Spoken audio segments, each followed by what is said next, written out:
Is Australian rugby on the verge of its next sensation? Meet Caitlyn Halse, the teenage fullback whose electrifying rise has set the Women's Rugby World Cup abuzz, and who's determined to stun the dominant England Red Roses.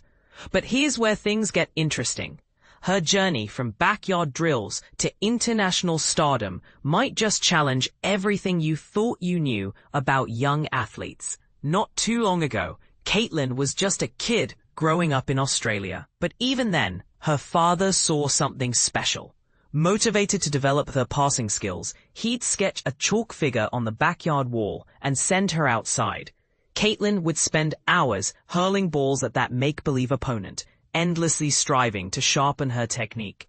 This homegrown training, coupled with a rugby post setup for her kicking practice, became the backbone of her rapid development, much more than any club camp could offer. And this is the part most people miss.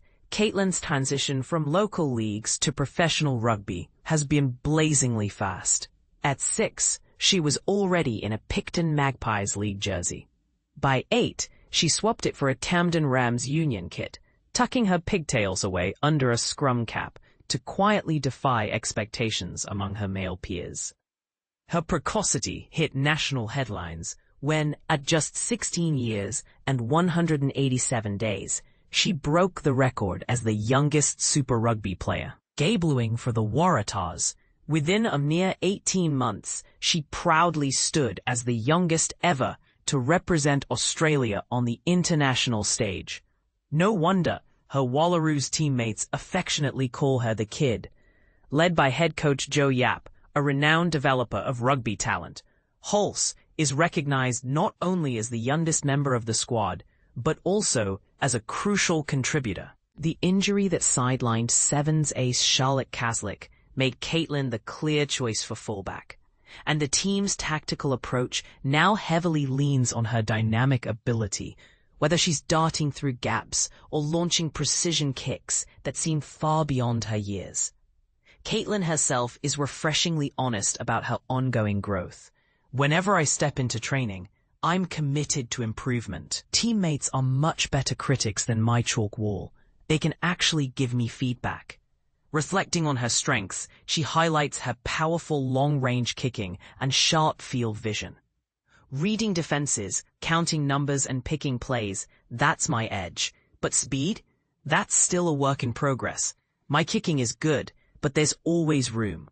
Maybe I can perfect my follow-through or nail a new technique. She's clear-eyed about the fullback role's evolution too. These days, fullbacks aren't just runners or passers. They're triple threats with run, kick, and pass games. The level of skill is only rising as we play more tightly contested matches. Backing talent both publicly and privately, Joe Yap's mentorship is pivotal. Known for nurturing Red Roses stars in her England coaching days, Yap instills a level of belief that shows on the pitch, with Caitlyn netting tries in both her debut World Cup matches against Samoa and the USA. Before almost every game, Joe reminds me that whatever I do, they've got my back, Caitlyn shares. Mistakes happen, but it's all about your reaction and getting right back into the game. But here's where it gets controversial.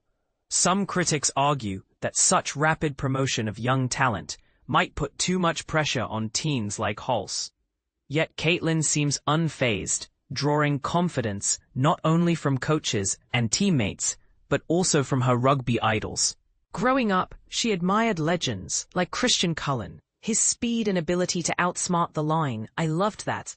And the iconic Dan Carter, whom she describes as the ultimate fly half. When she spots a new technique, like the tricky banana kick, she's quick to work it into her own game, proving she's both humble and ambitious, even if results aren't perfect yet. The challenge ahead? Facing England's formidable Red Roses before a near-capacity crowd of 30,000 in Brighton. Caitlyn admits, I've never played in front of so many people. I'll have to channel their energy to get pumped.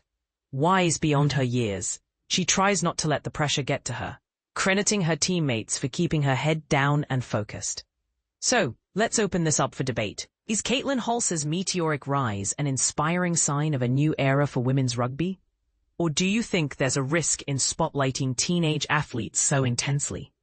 Join the conversation. Do you see her approach as the ideal blueprint for success, or are there pitfalls that need to be addressed?